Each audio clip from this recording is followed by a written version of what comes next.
Disclaimer. The content on this YouTube channel includes scary stories, some of which are based on real life facts, and some are fiction. We do not claim ownership of any of the stories presented on this channel. We have sourced stories from various online and offline sources, and we have made reasonable efforts to ensure that the stories are accurate and reliable. However, we cannot guarantee the accuracy or completeness of the information presented. The stories presented on this channel are for entertainment purposes only, and any reliance on the stories is strictly at your own risk. We do not accept any responsibility for any loss, injury, or damage that may arise from your use of the stories or any information presented on this channel. Please note that the stories presented on this channel may not be suitable for all audiences. Viewer discretion is advised. Welcome to Demonic Diaries, the YouTube channel where we explore the darkest corners of the human mind. Join me, your host, as I delve into the pages of terrifying tales and haunting stories. From the depths of hell to the darkest depths of the human psyche, we'll be your guide through the most bone-chilling and spine-tingling stories that will keep you up at night. So buckle up and prepare to be scared, because on Demonic Diaries, every story has a dark side. Don't forget to hit the subscribe button and ring the bell to be notified of new videos. Let's get started. Number 1. Hi there. This is a story that has been with me since the summer of 1998, and I've never shared it with anyone until now. First, I should explain that I've never really believed in ghosts, the afterlife, or anything supernatural. However, this experience left me with no explanation, and still haunts me to this day. At the time, I was 22 years old and working at a gas station for the summer before returning to college. It was a warm mid-August night, and business was steady with cars coming and going. Since we offered full-service pumping, I had to walk out to every car to pump their gas. As I was heading to the bathroom around the side of the building, I spotted two teenage chippies with a dog. Being a fan of bands like the Grateful Dead and Fish, I felt quite comfortable around these types of people, even though I didn't present as a hippie myself. The teens appeared to have been hitchhiking, and though they didn't look destitute, they were dirty and likely hungry. My heart went out to them, and I wanted to help. I decided to buy them some snacks and drinks from the vending machine, and give the dog some water. They were grateful for my help, and the dog, a friendly pup named Sam, immediately took a liking to me. We chatted for a while, and then the boy said something that struck me as odd. The dog is not ours, he was just hanging out here. He was friendly, so we started playing with him. I didn't think too much of it at the time, but I found it strange that a dog would just show up at a gas station with no apparent owner. As I headed back to the storefront, a car pulled up to the pump, and I went to do my job. When I turned around, the teens and Sam were nowhere to be seen. It was strange that they could disappear so quickly, even if they had hitched a ride. I walked out to the street to see if I could spot them, but they were gone. I hope they made it to their destination safely. Sam was still there, though, and I wanted to help him too. I decided to call the local animal shelter, and they gave me the phone number of the dog's owner. When I called, an older man answered politely. I explained the situation and that I had Sam with me, but he seemed confused when I mentioned the dog's name. He asked me to describe Sam, and I did my best to give him an accurate description. To my surprise, the man said that they had a dog named Sam, but he had passed away 10 years ago. I was taken aback by this news and described Sam again, but the man still couldn't believe it was the same dog. At this point, I didn't know what to do. The man thanked me for calling and hung up, and I was left with Sam. But just like the teenage chippies, Sam too disappeared without a trace. I searched everywhere for him, but he was nowhere to be found. That experience has stayed with me for over 2 decades now, and I still can't explain what happened that night.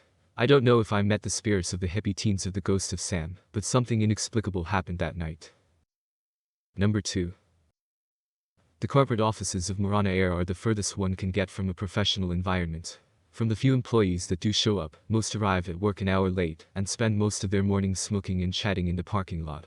The break room is filled with half-empty liquor bottles, the fridge smells like a morgue during a heat wave, and there's loose pills sitting in one of the kitchen cabinets. You'd never guess that Morana Air had daily flights from just about every major airport in the Northern Hemisphere. No one in the office is a day over 30, everyone seems generally confused about what their actual job is, and I wager a solid half of the employees are under the influence of something. I have no idea how the service is on their flights, and I don't care to find out, but the state of their offices definitely reflects in their tax documents. When I first arrived at Morana Air, the receptionist nearly had a panic attack. No one told her about the audit, and she had no idea who to contact about it. With some convincing from my side, she let me set up shop in an empty conference room that smelled of spilled beer. Then, she left. When she returned, nearly half an hour later, her eyes were pink with calmness. I was allowed to work out of the conference room, she said, but everyone in charge of records was out sick for the week. I would have to find whatever paperwork I needed myself. Whatever words of protest I had fell on deaf, stoned ears. In all my years conducting audits, I had never witnessed a business this disorganized. My first day at Morana bore no fruit. After a search that took the better part of the afternoon, I found the CFO sleeping under her desk. She had braces and messy hair, and no idea what her job description actually meant. Once I explained to her who I was and re-explained to her who she was, the CFO joined me in searching for the alias of financial documents. We made our way through the entire office building. The CFO moved with no urgency whatsoever and seemed wholly annoyed with my presence. Yes, there was a records room somewhere, she claimed. Problem was, she couldn't remember where.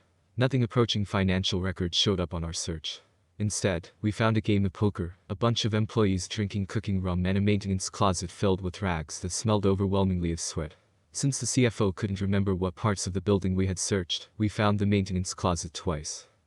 The CFO went home early that day. So did I. When I reported Morana Air's inability to assist with the terms of the audit, my boss told me he would run the complaint up the chain and get back to me.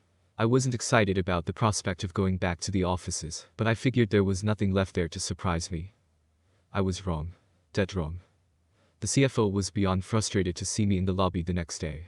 She told me that this was her first job out of unit, and that she didn't really know what she was doing, and that she'd really appreciate it if I just covered for her. When I reminded her I was an auditor and not a friend, the CFO rolled her eyes so hard it looked as if she was going through a petite Malteser. The CFO strolled through the office and asked every employee we met if they knew where the financial records of the company were. When no answers were provided and the CFO grew tired of me following her, she started to take extended bathroom breaks. She'd excuse herself to go to the bathroom, hide in it for 20 minutes, and then look extremely disappointed when she found me standing outside waiting for her. It was on the third of these prolonged toilet breaks that I noticed the door. Financial reports read the sign next to it. I was sure it was the maintenance closet with the strange rags. The air outside of the door smelled gently of sweat, and I had been familiarized with the closet twice before. Yet, as the minutes outside the bathroom dragged on, I found myself less confident. Out of duty and partially out of boredom, I opened the door. To my surprise, I was not greeted with a pile of filthy rags. Instead, in front of me, sat a tight, dim hallway. For a couple seconds I searched the walls for a light switch, but then I realized that the fluorescents above me were off. They were still flickering, just very weakly. I chalked up the busted light bulbs to more ineptitude and let the door close behind me. The topography of the hallway seemed wholly nonsensical. The number of sharp turns I made through the jagged path seemed more reminiscent of a maze rather than an office. Something at the pit of my stomach was telling me that it would be wiser to turn back and retreat to where the lights still worked. The prospect of spending more time with the Morana Air CFO, however, was irritating enough to keep me walking. I made my way through the winding hallway until it opened up to reveal a room full of filing cabinets. Again, something at the base of my spine told me something was wrong with the room. It might have been the menagerie of dead plants sitting on top of the furniture, or the office chairs randomly strewn around the room, or that the gray carpet was filthy with spills and mud and footsteps. It might have been any of those things, but the filing cabinets, their mere existence, they made me ignore my gut. The plastic labels on the filing cabinets were hard to read, but when I found one titled Q1 Q3 15, I reached out and pulled the metal handle. The cabinet didn't budge. Instead, I found the tips of my fingers covered with a lukewarm transparent slime. I tried to wipe it off on the edge of the cabinet, but my hands only got stickier in the process. It's in that moment, with the strange goop dripping from my hand, that I decided to go back to the CFO. My discomfort about the room had manifested itself into action. It's in that moment, just as I was getting ready to flee the strange backroom of the office, that I realized there was no escape. The hallway that had led me to the room was gone. It took less than a minute for the panic to set in. The room of filing cabinets was big, but not big enough to hide the hallway that I came in through. The only exits that led out of the room of filing cabinets led to rooms with empty cubicles. With my clean hand, I reached for my phone. I wasn't sure if the stoned receptionist would pick up my calls, but that quickly became irrelevant. There wasn't a single bar of signal on my phone. I kept compass. I had no idea where I was or how I would get back, but I kept compass. I did multiple circles around the room, looking for the tight hallway that had led me there. When that provided no results, I called out casually if anyone could hear me. I was doing my best to keep compassed, but my will was starting to slip. I was desperate enough to scream. Just before I lost all composure though, I heard it. A flute. Barely noticeable beneath the flickering of the fluorescence, coming from one of the office rooms beyond, I heard a quiet flute. The song it played lacked all melody or rhythm, and, once again, I found goosebumps springing down my back, but, with nowhere else to go, I followed the flute. The faint music led me from one room of cubicles to another. With each doorway that I passed, the workspace got more and more disorganized. Where once the cubicles sat in orderly rows, they were now scattered across with no rhyme or reason. The air had turned humid and hot, and sweat started to crawl down my back. I was as careful as one can be when I took off my jacket, but I still managed to dirty it with the strange goop that was on my hand. I was sweaty and scared, and the office around me was starting to look like it had been hit by a tornado, but I kept on following the toneless music in front of me. When I finally saw the flute player, my stomach urged me to stop once more. This time I listened to it. The cubicles were all pushed to the edges of the room, giving the man with the flute ample space for his performance. His face was wrinkled with effort, and his hair was messy and gray. The man was a janitor, or at least he wore a uniform that would suggest that job. When I first saw him, I almost cried out for attention, but that eerie feeling of something being wrong gave me pause. In that pause I saw the flute player's audience.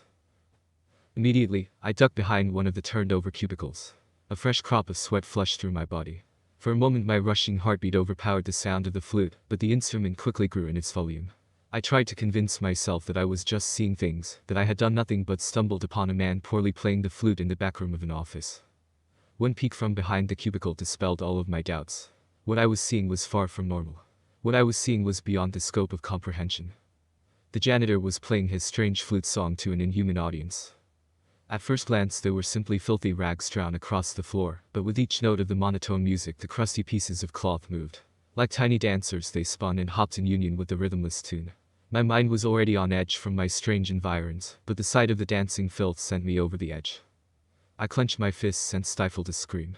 At first I managed to smother the shriek, yet one look at my hand forced a terrified groan out of my throat. Where the goop had once been translucent it had now filled up with specks of grime. Just as the change in the slime hit me, so did the smell.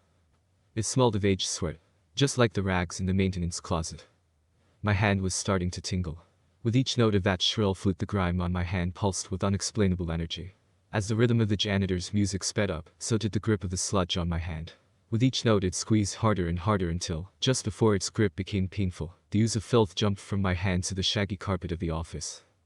Like a being with a mind of its own, it crawled through the gray carpet, leaving behind a trail of grime. When the maddening dark blob pulled itself past my hiding spot, I felt the gentlest breath of relief. With my body tucked away behind the cubicle and the strange slime off my skin, I could at least pretend that my circumstances were slightly less maddening. For a moment I felt the slightest pang of relief. It only lasted for a couple of notes. Without warning, the strange music of the flute came to an end. All that could be heard was the flickering of the spotty fluorescent lights, and the sound of wet rags shifting. "Hello? Is anyone here?" yelled the janitor. His voice was gruff and held no trace of friendliness. "Come out immediately. You don't belong here." A part of me wanted to cry out to him. A part of me wanted to hold on to the idea that the janitor was someone who could get me out of those strange backrooms. I wanted to have hope that he would lead me back out to the hallway, so I could escape the Morana Air offices once, and for all but deep inside, I knew the man meant me harm. Quickly, the janitor's composure broke. He started to scream. With a furious and vulgar zeal, he threatened to murder me unless I show myself at once. His threats barely connected into words. The pure rage in his voice stole away all meaning and turned into human barks. As terrifying as his threats were, the janitor's constant screams gave me clear indication of where he was. He was searching the other side of the room. I decided my only chance of escape was to sneak out whilst the murderous man was searching elsewhere. The moment I tried to move my feet, however, I found myself stuck. My heels were fused to the floor. The shaggy gray carpet had intertwined with my shoes and made any movement with them impossible. The janitor's shouts were getting closer. With no time to spare I ripped my feet out of the shoes and crept away from the violent threats. I managed to follow the wall to an exit from the room, but I could still hear the janitor's nonsensical fury. The positioning of the cubicles in the next room was like that of a maze, but I did not concern myself with the details of my environs. I simply moved as quickly and silently between the plastic walls in hopes of not being murdered. I was well inside of the maze of cubicles when he found my shoes. It seemed like the janitor's fury was at its zenith, but when he found concrete evidence of my existence, he screamed even louder. He said that when he would find me he would crush my skull. He screamed that I had ventured into a place that no one was to know about. I moved even faster. When I was sure he wasn't behind me, I started to run. Adrenaline was surging through my body, and I was already drenched in fearful sweat, but the further along the maze of plastic I ran, the more it became clear that the floor was wet as well. The deeper I ventured into the backrooms, the louder the squishes of my footsteps became. I paid no mind to the nature of the floor or the rhythm of my heart. My focus was wholly on getting as far away from the mad janitor as I could. His threats were terrifying, yet the more I ran the fainter they became. When the janitor's cries were no longer audible, I breathed a sigh of relief. When the plastic walls of the cubicles parted to reveal a familiar tight hallway, that sigh turned into a cry of happiness. The carpet had turned into a puddle of God knows what, my chest ached with exhaustion, and I was drenched in sweat, but the tight hallway seemed familiar enough to give me hope. After a couple turns of the corridor, however, my heart dropped once more. I heard the shrill notes of the flute again. They weren't coming from a specific part of the office. The terrible rhythm-less music permeated from the walls themselves. I continued walking, trying to ignore those terrible notes that danced around me. The music, however, was not the only thing that scared me. At first, I thought it was just a trick of the eye. I thought that maybe through the sheer exhaustion of my ordeal I was seeing things, but after just a couple of the strained notes, I knew I could lie to myself no longer. The ceiling of the office was dropping lower and lower with each note. The hallway was closing in on me. I hoped that each turn through the jagged path would be the last, but the corridor shrunk before me without an exit. It wasn't just the ceilings of the hallway that were changing. With each corner I rounded, the floor grew wetter and wetter. The carpet was no longer gray, a thick layer of grimy water rendered it jet black. As the ceilings grew too low for me to sprint, I started to feel something tugging at my feet from beneath the black water. When the ceiling grew low enough for me to have to crawl, I was certain of it. Each note of the shrill flute was accompanied by a tightening of the carpet. It was as if the hallway itself was trying to trap me.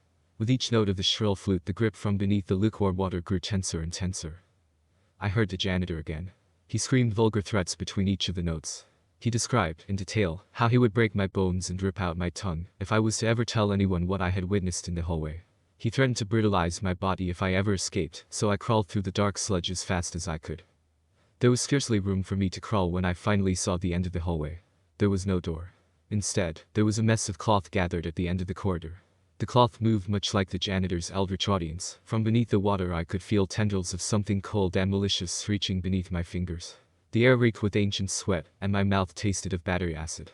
The sight of the squirming wall of rags made my stomach turn, but I knew that the janitor would not spare me if he caught up with me. Gathering every ounce of courage I had in my drained body, I launched into the wall of filthy cloth. The smell was overpowering, and the rags reached out from my body like malicious tentacles. As I crawled through the shifting mess of filth, the flute and threats grew more distant. I crawled and I prayed and I held my breath until I could crawl no more. My skull had something solid. Before panic could wholly consume me, I realized I could stand up. It took me a mere second to find the door of the maintenance closet. I found myself standing in the familiar well-lit offices of Morana Air. I did not stay long. Shoeless and covered in grime, I sprinted out of the building, got in my car and promised to never return again. I've been reassigned from the audit, but I doubt my boss believed a word of what happened to me. He kept on saying he would send someone else to do the job, that Morana Air would be forced to cooperate with the audit eventually. I don't know what fate awaits whoever comes in next week in my stead, and, honestly, I wouldn't allow myself to worry about that. I'm just happy. I escaped the backrooms of Morana Air. Number 3. My neighbor and I were always on good terms. She's a kindly old woman, with a leathery face always softened into a smile. The type that takes on the role of grandmother for anyone that comes within range. She lived alone in the apartment next to mine, accompanied only by a picturesque purebred ragdoll cat. I've never seen her actual family visit her, but she didn't seem bothered by that. Instead, she took it upon herself to dote on all of us in the tiny apartment complex, as if we were all her grandchildren. It was a blessing she was so openly warm and friendly, because I had never been good at getting to know people. I've always been jittery and nervous, prone to irrational fears and anxious spirals. I've also never really been good at hiding my anxiety either, meaning that all those who meet me notice my twitchiness immediately. Because of that, people often assume that I must be insane, and well, admittedly, I wouldn't argue and say I don't have a few screws loose, but I'm really not as bad as it seems. I see a therapist regularly, and he's confident that my diagnosis begins and ends with PTSD and generalized anxiety. I may be prone to fears that push the boundaries of what's realistic, but I've never been actively delusional. Like, for example, one time I was locked out of my apartment. For the painstaking 30 minutes while I waited for the landlord to show up with a spare, my brain was assaulted with fears that I'd be attacked while I waited outside. I know, logically, that's very unlikely, but the fear wouldn't stop nagging at me anyways. Because while it's unlikely, it's technically possible. The old woman came to my rescue then. She sat with me outside of my door, her cat on a perfect blue leash beside her, and it curled up on my lap, while we talked to pass the time and take my mind off of things. She didn't care that my fears were irrational. She listened without calling me crazy, and even supplied a few light-hearted jokes about slugs. Why slugs?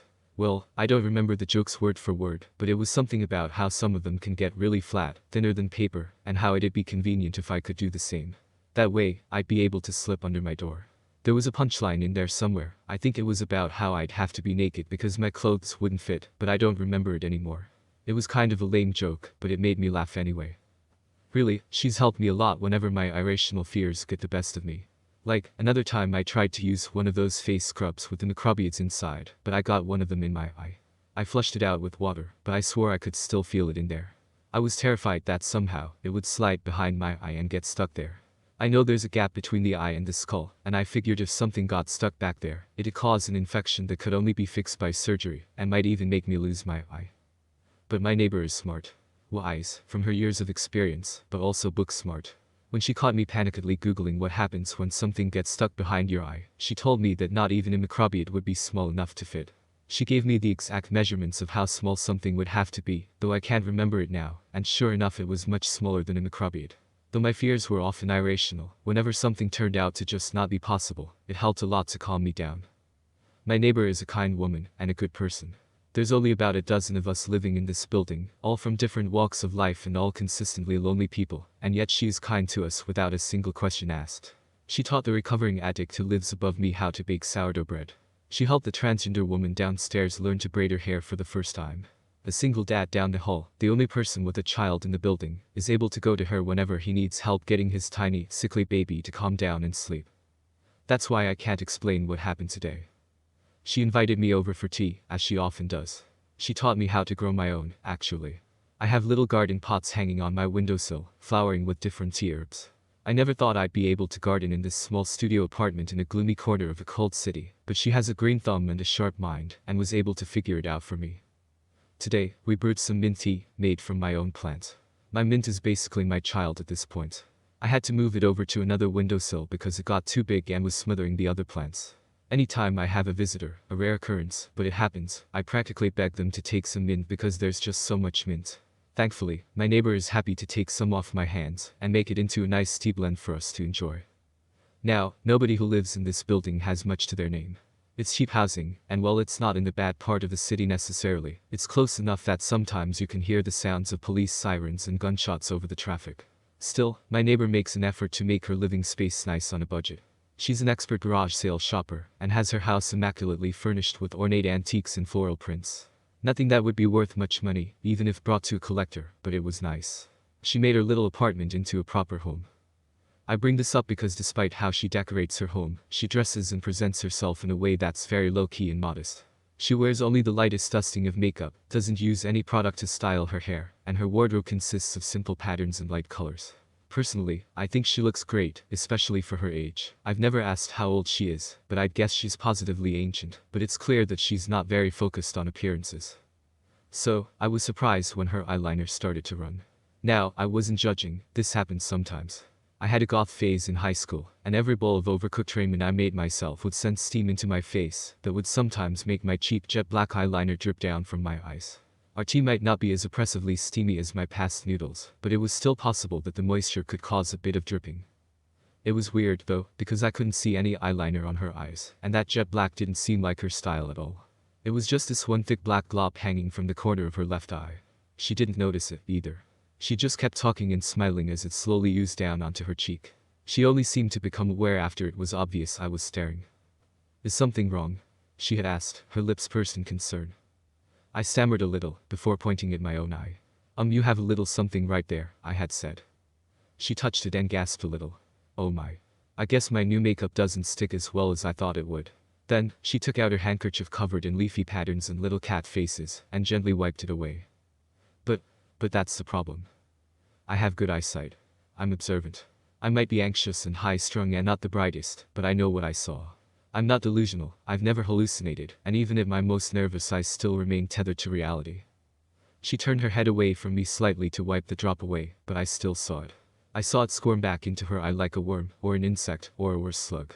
I saw the shape of it wriggling under her eyelid until it flattened itself, flatter than paper, and went behind her eye. I saw it, I swear I saw it.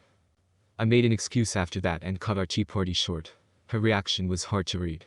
I think she might know that I saw it, and that's even more terrifying. It's not like I was exactly playing it cool anyways, because I just needed to get out of there as soon as possible.